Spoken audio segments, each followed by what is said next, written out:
Cerita berfokus kepada seorang wanita yang bernama Jin Ha-kyung, seorang pegawai di Badan Meteorologi, Klimatologi, dan Geofisika atau yang biasa disingkat BMKG. Han Ki-jeon adalah tunangan Ha-kyung. Mereka sudah 10 tahun berpacaran dan rencananya akan menikah bulan depan. Di sisi lain, kita diperkenalkan dengan Lee Si-woo, seorang yang juga bekerja di BMKG sebagai prakirawan cuaca. Saat itu dia sedang menjemput kekasihnya, yaitu Cha Yo-jin. Di siang itu terjadi hujan es secara tiba-tiba. Banyak kerugian yang dialami masyarakat akibat fenomena itu, terutama karena pihak BMKG tidak menerbitkan pemberitahuan apapun. Pak Choi, seorang kepala divisi 2, merasa sangat bersalah karena dia lalai dalam tugas. Pak Choi ditugaskan untuk menemui para wartawan, tapi tiba-tiba penyakit jantungnya kambuh. Dia pun harus dilarikan ke rumah sakit. Dikarenakan Pak Choi tidak akan masuk dalam waktu yang cukup lama, Go Bong-chan menunjuk Ha-kyung sebagai pengganti sementara. Pegawai lain terlihat sedikit keberatan karena Ha-kyung terkenal sebagai orang yang tegas dan disiplin. Suatu waktu, para pegawai BMKG dari berbagai provinsi mengadakan rapat perakiraan cuaca. Menurut laporan Lee Si-woo, diperkirakan beberapa kota akan mengalami hujan lebat beberapa jam ke depan. Tapi tak seorang pun yang percaya dengan ramalannya. Menurut Dong-han, atmosfer terlalu kering dan persentase terjadinya hujan hanya sekitar 18%, sehingga sangat kecil kemungkinannya. Setelah mendengar pendapat dari beberapa pihak, Ha-kyung memutuskan akan memantau keadaan tersebut dalam 1 jam ke depan. Ramalan Lee Si-woo seringkali tidak didengar, walaupun semua ramalannya belum pernah ada yang salah. Dia juga orang yang memprediksi hujan es ketika semua orang tidak percaya dengan prediksinya. Namun Lee Si-woo tampaknya nggak menyerah begitu aja.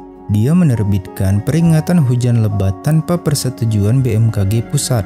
Hal itu membuat Ha-kyung murka.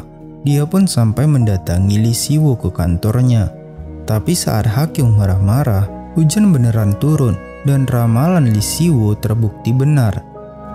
Ha-kyung pun pulang dengan rasa malu.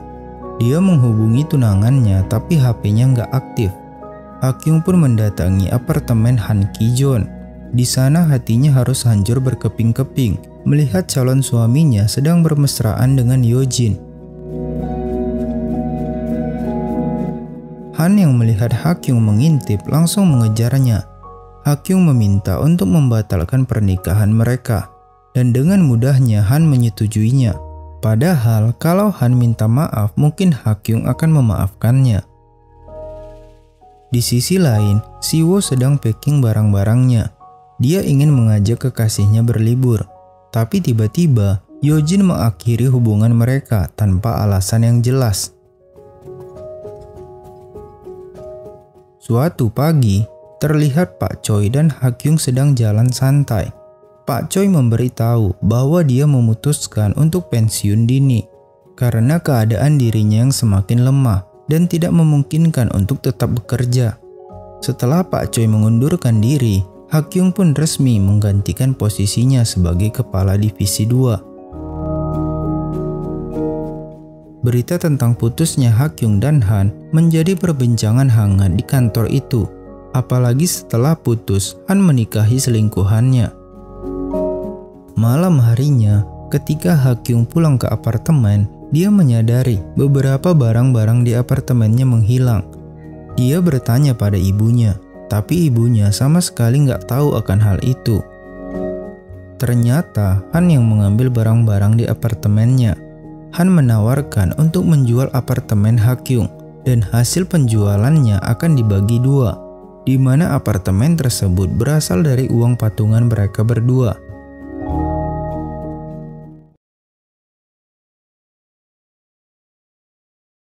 Di awal bulan Mei, suhu mendadak menurun drastis. Lee Si-woo dimutasi ke kantor pusat dan ditugaskan dalam tim Ha-kyung sebagai prakirawan cuaca. Ini adalah Dong-han, seorang kepala kantor BMKG ibu kota. Ternyata dia juga dimutasi ke kantor pusat. dan dia ditugaskan dalam tim Hakyung sebagai prakirawan senior. Para pegawai lain pun sedikit kaget. Mantan kepala kantor sekarang menjadi bawahan Hakyung. Setelahnya mereka mengadakan rapat untuk membahas suhu yang menurun drastis di awal Mei, di mana fenomena ini hanya pernah terjadi pada tahun 1978 dan 2010. Menurut Donghan, hal itu terjadi karena pengaruh angin dingin dari timur laut yang menguat. Berdasar hasil analisis, suhu dingin itu hanyalah fenomena temporer yang diperkirakan akan berakhir dalam 2 hari ke depan. Han merupakan juru bicara BMKG pusat. Dia terkenal sangat ahli dalam berbicara di depan kamera. Sore harinya, Donghan pulang ke rumahnya. Diketahui, Donghan gak pernah pulang ke rumah selama 14 tahun. Dia tergila-gila dengan pekerjaannya, sehingga seluruh waktunya dihabiskan untuk itu. Putrinya bahkan sangat canggung ketika melihatnya. Di malam itu, Hakyung gak bisa tidur. Dia pun pergi ke kantor untuk menyelidiki fenomena suhu dingin yang terjadi. Siwo ternyata juga berada di sana. Siwo baru tahu ternyata orang yang menikahi mantannya adalah mantannya Hakyung. Mereka berdua terlihat akrab sebagai orang yang sama-sama ditinggal kekasihnya. Suatu pagi, Han mengirim surat persetujuan ke rumah keluarga Hakyung, di mana surat itu berisi perjanjian bagi hasil atas penjualan apartemen Hakyung. Mereka pun bertengkar hebat dengan disaksikan beberapa karyawan lain. Han mengungkapkan isi hatinya, di mana selama ini dia selalu merasa kesepian karena Hakyung yang terlalu sibuk dengan pekerjaannya dan jarang ada waktu bersamanya. Kesepian itulah yang menyebabkan dirinya selingkuh. Han mempunyai sifat kikir dan perhitungan. Bahkan ketika hubungan mereka berakhir, Han mengambil kembali barang-barang yang pernah diberikannya. Apartemen itu merupakan hasil patungan mereka berdua. Tapi Han lupa kalau dia hanya menyetor 5 juta dari 20 juta won. Cicilan apartemen dan lain sebagainya dibayar oleh Hakyung. Berdasar hal itu, Han hanya mendapat bagian 7% dari harga jual apartemen. Han pun harus dipermalukan di depan umum karena awalnya dia meminta pembagian 50-50. Sepulangnya dari kantor, Siwo mencoba menghibur Hakyung dengan mengajaknya minum bersama. Di tempat itu, mereka saling menjelek-jelekkan mantan mereka masing-masing. Setelahnya, mereka keluar dalam keadaan setengah sadar. Tanpa sengaja, mereka mulai terbawa suasana.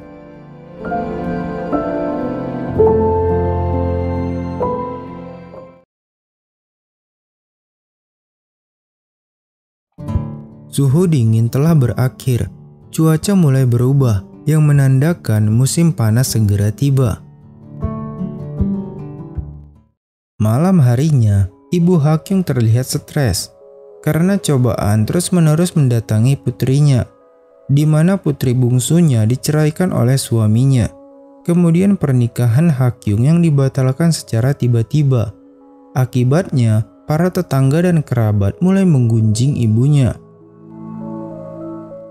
Ketika Han pulang, dia melihat keadaan apartemennya yang sangat berantakan. Padahal setiap pagi, dia selalu menyiapkan sarapan untuk istrinya dan membersihkan apartemennya. Setelahnya, Yojin pulang dan melihat Han yang sedang membersihkan apartemen itu. Dia pun meminta maaf dan beralasan sedang sangat sibuk di kantor. Ketika dia membuang sampah, dia teringat dengan mantan kekasihnya yang bahkan tidak pernah membiarkannya memegang sampah. Di sisi lain, Siwo datang ke apartemen Hakyung. Dia melihat barang-barang yang akan dijual Hakyung. Dia pun dengan senang hati membantu Hakyung menjual barang-barang tersebut. Kemudian, Siwo menanyakan perasaan Hakyung padanya. Dikarenakan setiap kali dia dekat dengan Hakyung, dia merasakan sesuatu yang berbeda. Hakyung pun mulai berkata jujur, di mana dia juga sebenarnya menyukai Siwo. Tapi dia trauma berpacaran dengan orang satu kantor, di mana hal itu hanya akan menjadi gosip bila sesuatu terjadi dalam hubungan mereka. Hakyung menerima cinta Siwo, Tapi dengan syarat hubungan mereka harus disembunyikan. Ketika di kantor mereka akan bersikap profesional, seolah tidak mempunyai hubungan spesial.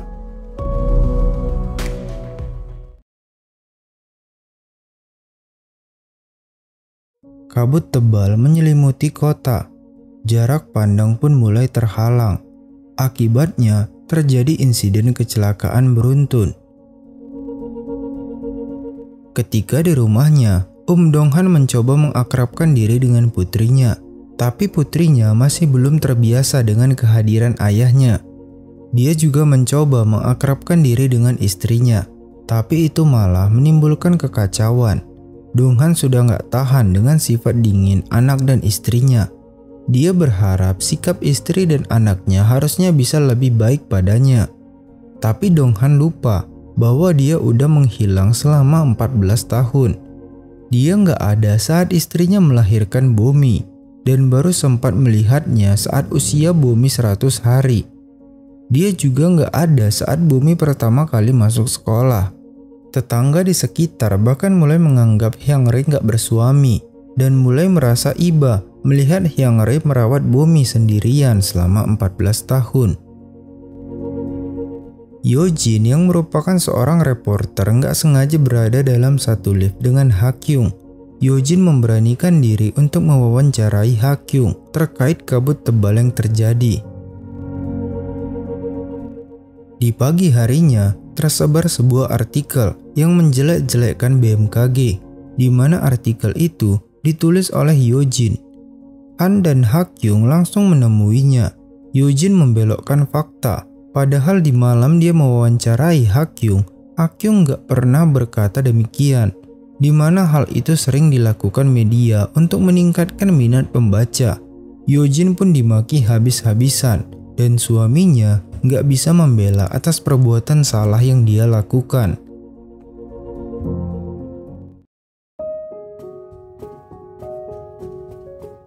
Awal Juni menandakan masa menjelang musim panas.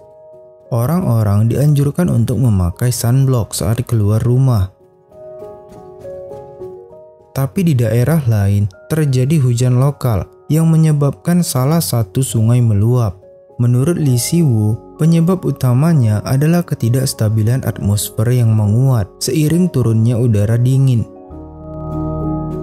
Malam harinya, mereka melihat proses pencarian korban hilang akibat banjir.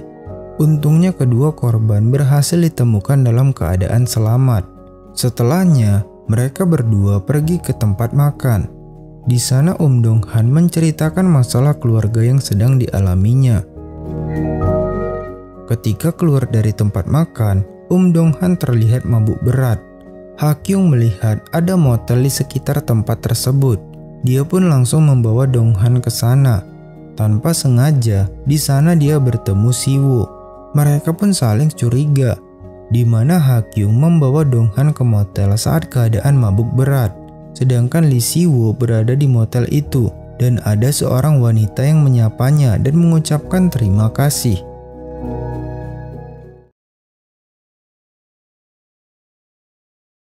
Hakyung meminta agar mereka mempertimbangkan hubungan mereka kembali. Hakyung mencurigainya selingkuh. Walaupun Si-woo sudah menjelaskan bahwa dia nggak selingkuh, tapi Hakyung tetap nggak bisa mempercayainya. Si-woo pun akhirnya menceritakan kejadian yang sebenarnya. Di malam itu, dia datang ke motel karena terus-terusan ditelepon oleh ayahnya. Ayahnya adalah seorang pecandu judi, dan ayahnya seringkali meminta uang kepada Si-woo, hingga Si-woo harus hidup sangat pas-pasan. Tanpa sepengetahuan mereka, di malam itu ayahnya juga mendengar pembicaraan mereka berdua. Hakyung dan timnya mendapat jadwal shift malam.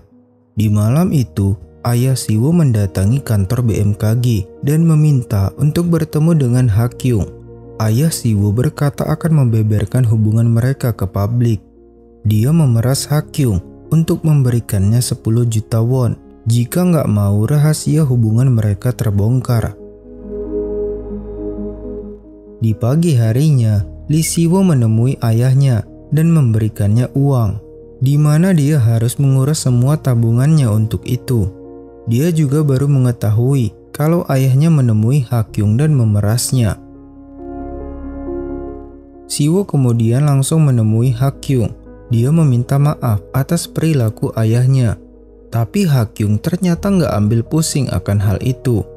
Ketika Ha-kyung kecil, dia mendapati ayahnya tewas gantung diri akibat stres karena perusahaan yang dibangun ayahnya bangkrut. Hal itu menjadi mimpi buruk dan trauma yang selalu menghantuinya selama ini. Ha-kyung meminta agar mereka bisa saling terbuka satu sama lain. Ha-kyung kemudian mengajak Siwo untuk tinggal bersama agar Ha-kyung bisa memastikan apakah mereka berdua cocok. Dengan begitu, dia bisa tahu apakah hubungan mereka bisa dilanjutkan. Namun Siwo menolak jika itu alasan Ha-kyung mengajaknya tinggal bersama. Karena menurutnya, hanya dengan tinggal bersama gak bisa memastikan kecocokan sebuah hubungan. Sebab kecocokan itu tergantung usaha mereka saling menyesuaikan.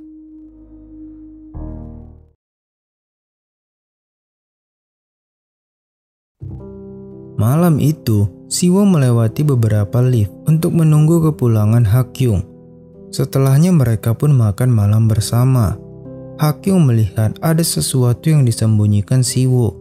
Akhirnya dia pun terbuka, di mana beberapa hari ini Siwo mencari tempat tinggal untuknya. Tapi karena semua uang tabungannya sudah diberikan pada ayahnya, jadi dia hanya mempunyai sedikit uang, di mana uang tersebut gak cukup untuk menyewa rumah baru. Sebenarnya alasan Siwo menolak tinggal bersama Ha-kyung adalah karena dia gengsi tinggal di apartemen yang bukan berasal dari uangnya sendiri. Gak mau menyusahkan orang lain merupakan prinsip hidupnya. Ha-kyung menghargai prinsip yang dia punya dan hanya bisa berkata akan membantu jika Siwo memerlukan bantuannya. Setelahnya, Siwo menemui Dong-han di kantor. Beberapa hari belakangan, Dong-han tinggal di ruang piket karena dia merasa kepulangannya ke rumah hanya membuat keluarganya nggak nyaman. Jadi dia memutuskan untuk tinggal berpisah dengan keluarganya dan hanya pulang sesekali. Dikarenakan Siwo juga nggak punya rumah, sehabis makan mereka pun tidur bersama di tempat itu. Keesokan harinya, Ha-kyung mendapat keluhan dari beberapa pegawai. Mereka mengeluh karena ruang piket tempat istirahat ditempati oleh anggota timnya, sehingga mereka nggak bisa istirahat di sana. Sebagai kepala divisi, Ha-kyung pun mengusir mereka dari ruang piket. Karena Siwo nggak punya rumah dan Dong-han nggak mau pulang ke rumah, mereka pun memutuskan untuk tidur di mobil. Ha-kyung yang gak tega melihatnya mengajak mereka ke apartemennya dengan syarat biaya pemeliharaan apartemen akan dibagi 3 dan mereka pun menyetujuinya. Han yang sedang mabuk tiba-tiba datang ke apartemen itu. Seok-ho ternyata juga tinggal di apartemen itu dan kebetulan lewat. Mereka pun tampak saling bingung dipertemukan dalam satu tempat. Ha-kyung kemudian menarik Han keluar karena dia nggak tahu maksud kedatangan Han ke apartemennya dengan keadaan mabuk. Dalam keadaan setengah sadar, Han meminta maaf atas perlakuannya yang telah mengkhianati Ha-kyung. Dia pun terus meminta maaf hingga dia pingsan. Siwo kemudian mengantar Han ke apartemennya. Yojin membawanya ke atas dan mendengar suaminya terus-menerus meminta maaf. Tapi dia bukan minta maaf kepada Yojin, melainkan Ha-kyung.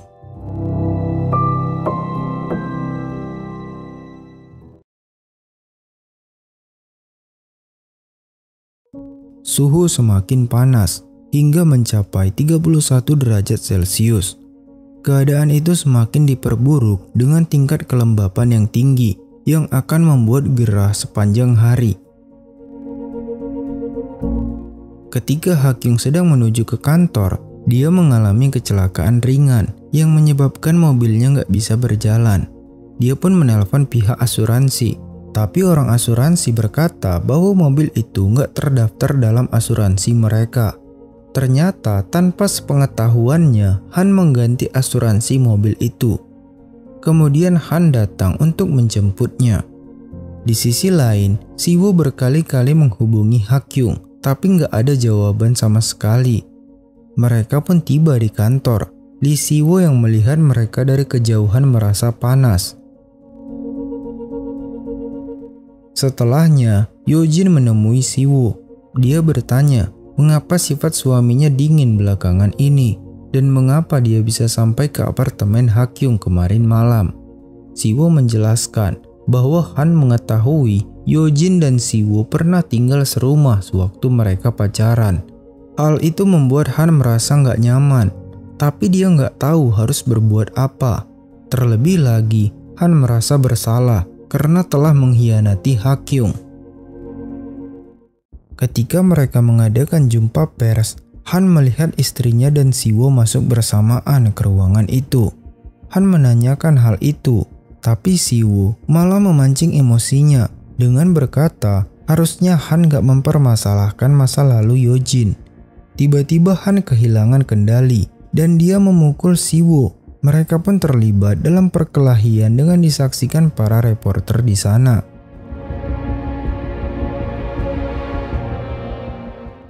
Malam harinya, Hakyung mengobati luka Siwoo sekaligus meminta maaf karena Siwoo melihatnya bersama Han. Setelah Hakyung menjelaskan alasannya, mereka pun berbaikan. Di luar restoran, Han memata-matai mereka. Dia baru tahu ternyata selama ini Siwoo berpacaran dengan mantan kekasihnya. Cinta segi empat di antara mereka pun semakin rumit. Keesokan harinya, Han mengkonfirmasi apa yang dia lihat, tapi Hakyung mengelak dengan berkata mereka nggak memiliki hubungan spesial. Tampaknya Han merasa bersalah dan menyesal karena telah meninggalkan Hakyung. Dia terus memikirkan itu setiap waktu. Sikapnya ke Yojin juga semakin dingin.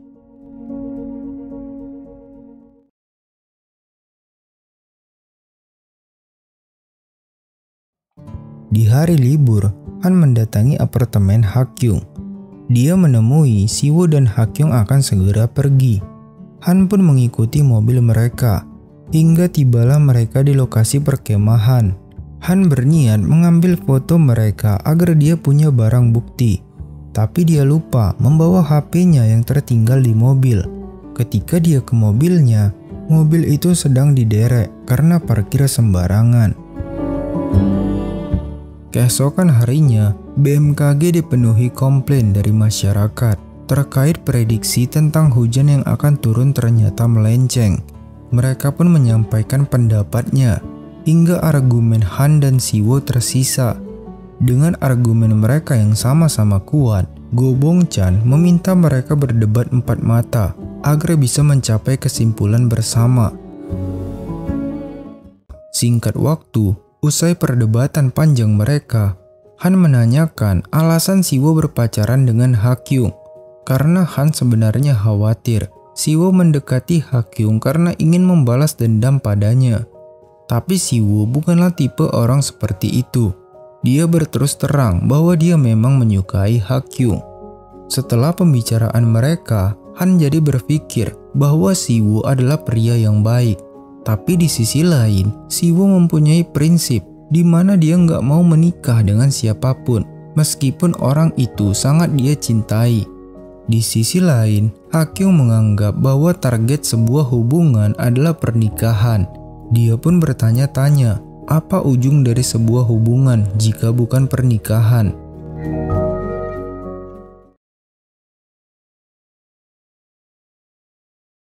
Setelah Hakyung mengetahui prinsip Siwoo yang memilih tidak menikah, dia pun menjadi bimbang keputusan apa yang akan diambilnya.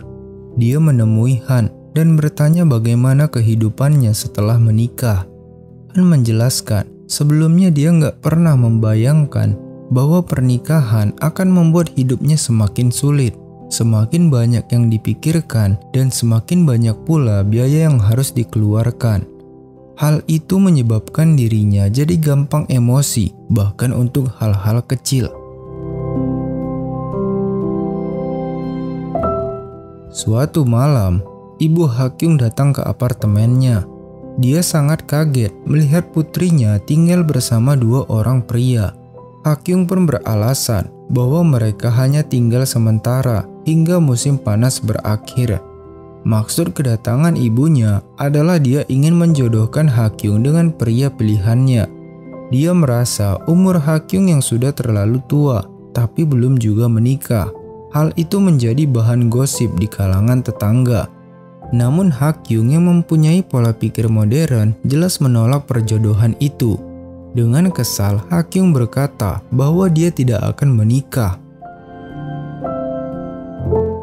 Ketika sedang rapat, Donghan melihat putrinya berada di kantornya untuk kunjungan belajar. Donghan terlihat sangat senang bertemu dengan putrinya. Apalagi setelah putrinya melihat-lihat pekerjaan di sana, dia jadi mengerti alasan ayahnya jarang pulang ke rumah. Karena dengan semua tanggung jawab yang diembannya, dia nggak bisa sembarangan meninggalkan pekerjaannya. Apalagi dulu ayahnya ditugaskan di kota yang berbeda dengan rumahnya. Setelah Bomi memaklumi alasan ayahnya jarang pulang ke rumah, ibunya masih belum bisa memahaminya. Dia bahkan melarang Bomi untuk pergi ke BMKG, apalagi sampai menemui ayahnya. Terlebih lagi, sekarang Bomi malah tertarik tentang prakirawan cuaca. Suatu hari, Go Bong-chan memanggil Hakyung ke ruangannya. Dia meminta Hakyung menunjuk salah seorang dari timnya untuk pergi ke Jeju. Mengingat beberapa hari ke depan adalah musim topan, dan harus ada staf dari prakirawan cuaca yang turun langsung ke pusat topan. Di malam harinya, Hakyung menugaskan Siwo untuk pergi ke Jeju sebagai staf prakirawan cuaca yang akan memantau langsung. Siwo sedikit kaget mendengarnya, karena itu artinya mereka harus berpisah selama 2 bulan. Di sisi lain, Yojin memilih untuk pisah tempat tinggal selama beberapa waktu karena dia merasa belakangan ini hubungan mereka sedang tidak baik, apalagi sifat dingin suaminya yang kian hari kian memburuk. Dia berpikir mereka butuh waktu untuk menyendiri, untuk memutuskan apakah hubungan mereka dapat dilanjutkan.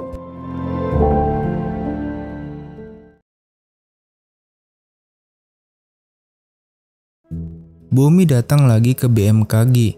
Ayahnya pun mengajaknya makan siang dan menawarinya ham. Setelah Bomi memakannya, dia mendadak muntah-muntah dan di badannya terdapat bercak merah. Bomi langsung dilarikan ke rumah sakit. Setelah memeriksa keadaannya, Bomi ternyata alergi pada daging olahan. Sebenarnya Bomi udah lama mengidap alergi ini dan ayahnya juga tahu akan hal itu. Tapi karena mereka sudah lama nggak bertemu, ayahnya lupa. Setelah kejadian itu, istrinya menemui Donghan. Dia menggugat cerai suaminya, di mana menurutnya hal itu udah lama dia pikirkan, dan dia merasa udah nggak sanggup dengan hubungan mereka. Donghan pun hanya bisa merenung melihat surat itu.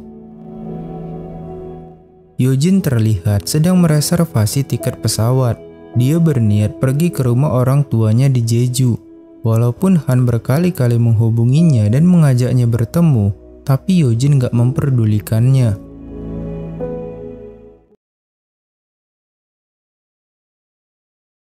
Hari keberangkatan Siwo pun tiba.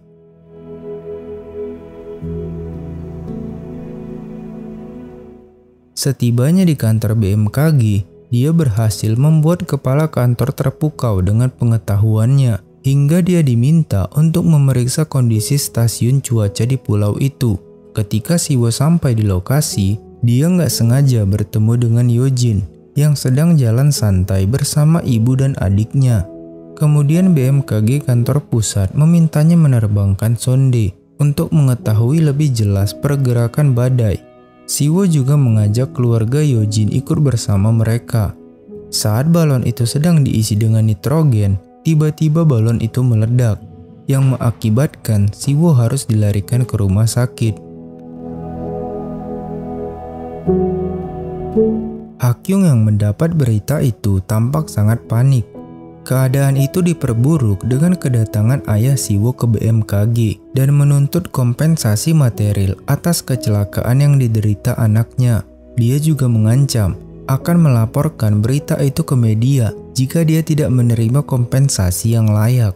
Dia juga membongkar hubungan Hakyung dan Siwo di hadapan semua orang. Tidak ingin ada keributan, Hakyung mengajak ayah Siwo untuk ikut ke Jeju melihat keadaan putranya. Han yang mendengar kabar itu juga langsung mengajukan cuti agar bisa ikut ke sana, sekalian menemui istrinya. Singkat waktu, mereka pun tiba di rumah sakit Jeju. Dokter menjelaskan bahwa wajah Siwo mengalami sedikit luka bakar dan kornea mata kirinya juga terluka akibat ledakan. Ayah Siwo memanfaatkan keadaan itu untuk meminta kompensasi dengan jumlah yang besar. Dia berpikir kecelakaan anaknya adalah peluang emas untuk mendapatkan uang. Dia pun meminta uang sejumlah 30 juta won. Siwo yang mendengar perdebatan mereka langsung membentak ayahnya dan mengusir ayahnya pergi dari sana. Karena kedatangan ayahnya sama sekali bukan karena dia khawatir dengan putranya, melainkan dia hanya mengharapkan uang kompensasi. Setelahnya Hakyung meminta maaf karena telah mengajak ayahnya ke sana. Entah ada angin apa, tiba-tiba Siwo memutuskan hubungannya dengan Hakyung.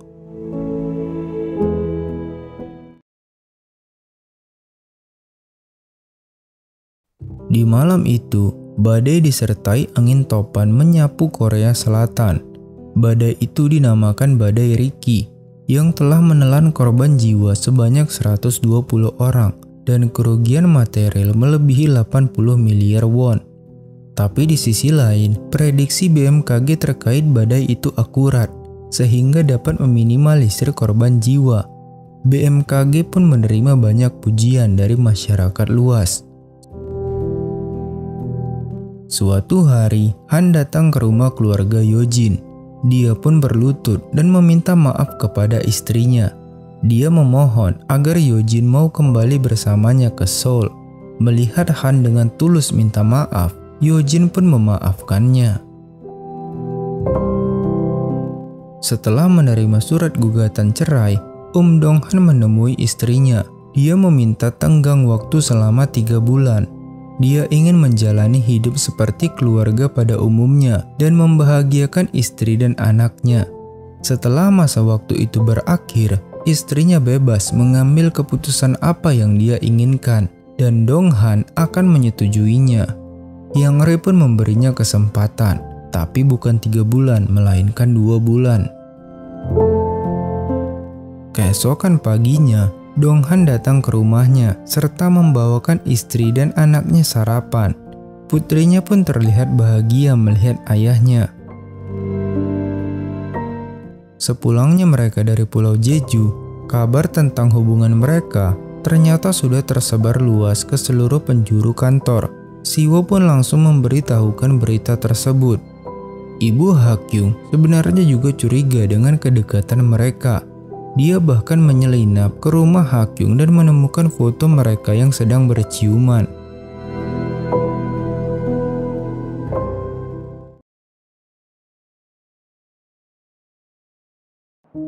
Malam itu, ayah Siwo mengalami kecelakaan.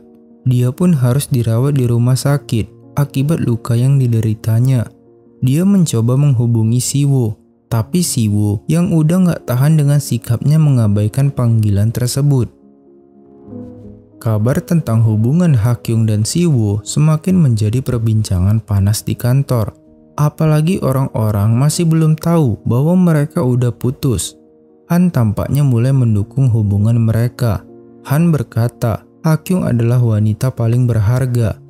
Tapi dia terlambat menyadari itu, hingga dia mencampakkan Hakyung dengan mudahnya dan berakhir sebagai lelaki brengsek. Han gak ingin hal itu terjadi pada hubungan mereka, apalagi sekarang hubungan mereka udah diketahui orang banyak. Jika sampai Hakyung putus dengan Siwo, itu hanya akan menambah penderitaan dan trauma mendalam yang berkepanjangan. Setelahnya, Siwo meminta agar mereka merahasiakan tentang putusnya hubungan mereka. Di depan umum, mereka akan bertingkah seolah hubungan mereka masih baik-baik saja. Itu demi menghindari gosip-gosip yang hanya akan membuat Ha Kyung semakin terluka.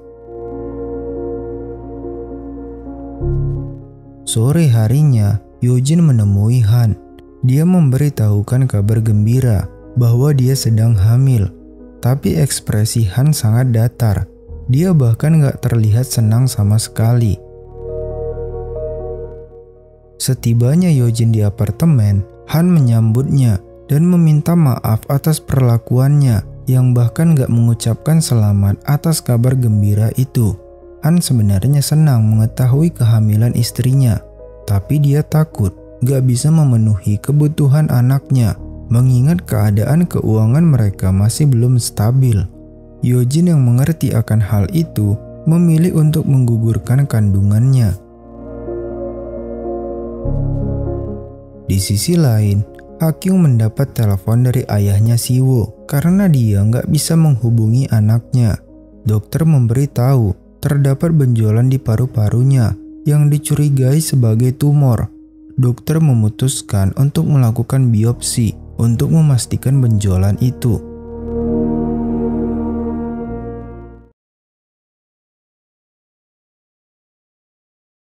Suhu menurun kembali hingga hampir mencapai 0 derajat Celcius, yang menandakan musim dingin akan segera tiba. Hari itu adalah hari ulang tahun Bomi. Dong-han sedikit bingung apa yang harus diberikannya sebagai hadiah ulang tahun putrinya, karena itu merupakan pertama kalinya dia memikirkan hal tersebut. Tapi ternyata Bomi gak meminta kado pada ayahnya. Dia hanya ingin mereka bertiga makan di restoran sebagai sebuah keluarga. Selesai rapat, Ha Kyung dan Lee Siwo bertemu. Sebenarnya mereka berdua masih sama-sama saling menyayangi. Tapi Siwo punya kekhawatiran di mana setiap dia menjalin hubungan, ayahnya selalu mencampuri hubungan mereka. Apalagi ayahnya seorang pejudi yang selalu saja kekurangan uang dan melakukan segala cara untuk mendapatkan uang. Itu membuatnya khawatir pasangannya akan menderita karena ayahnya. Itulah alasan Siwo mengakhiri hubungannya dengan Ha Kyung. Sebagai anaknya saja, dia sangat menderita punya ayah seperti itu. Dia nggak mau orang yang dia sayang terikat status keluarga dengan ayahnya. Itulah mengapa dia menolak untuk menikah. Malam harinya, ketika Dong-han sedang menuju ke restoran, tiba-tiba dia ditelepon karena di kantor sedang ada masalah. Dengan sangat terpaksa, dia lagi-lagi harus membatalkan janjinya. Tapi sepertinya Bomi sudah mulai memahami ayah dan pekerjaannya. Dia pun terlihat bahagia karena dia tahu ayahnya sudah melakukan yang terbaik. Siwo bersama Ha Kyung pergi ke rumah sakit. Dari hasil biopsi, dokter menemukan kanker di paru-parunya yang sudah memasuki stadium 3 dan sudah menyebar ke limpa hingga ke sisi kanan lambungnya. Siwo pun merasa kasihan melihat kondisi ayahnya. Di sisi lain, Yojin mengalami nyeri di perutnya. Setelah diperiksa, istrinya mengalami perut kembung akibat peregangan rahim. Dokter juga memperdengarkan detak jantung bayi mereka. Setelah mendengar detak jantung bayinya, Han merasa bayi itu seolah berbicara dengan mereka. Han pun memutuskan untuk mempertahankan bayi itu dan akan bekerja lebih keras lagi agar bisa memberikan yang terbaik untuk anaknya.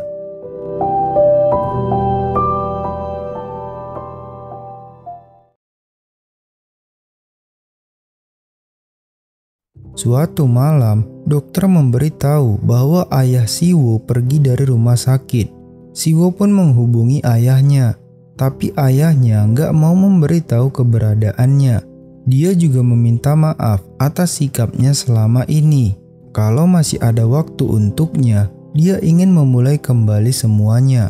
Ayahnya juga berpesan agar mempertahankan hubungannya dengan Hakyung, karena menurutnya Hakyung adalah orang yang sangat baik. Dia percaya Hakyung adalah orang terbaik untuk Siwoo.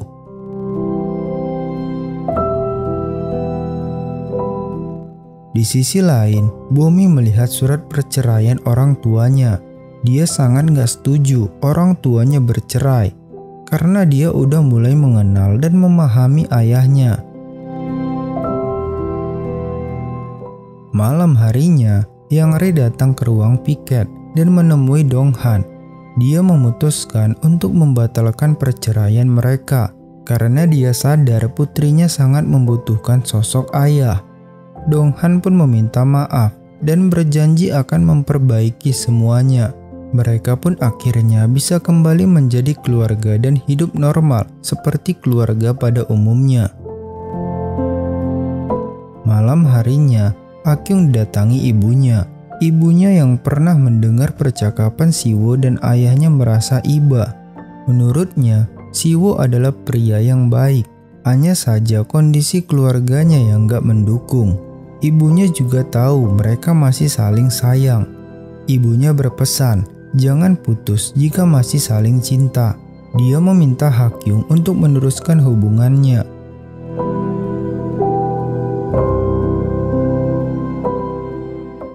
Di suatu tempat, mereka gak sengaja bertemu. Salju pertama pun mulai turun, seperti mengawali lembaran baru dari kisah mereka. Seiring berjalannya waktu, mereka bisa saling memahami luka mereka masing-masing dan membuat saling mengenal diri mereka masing-masing. Salju itu akan terus terkenang, seperti hujan yang turun saat pertama mereka bertemu. Setiap orang pasti pernah mengalami hujan badai dalam hidupnya. Tapi bukankah kita akan merasa lebih tegar jika ditemani seseorang yang kita sayangi? Salju itu pun menjadi saksi bisu kembalinya hubungan mereka.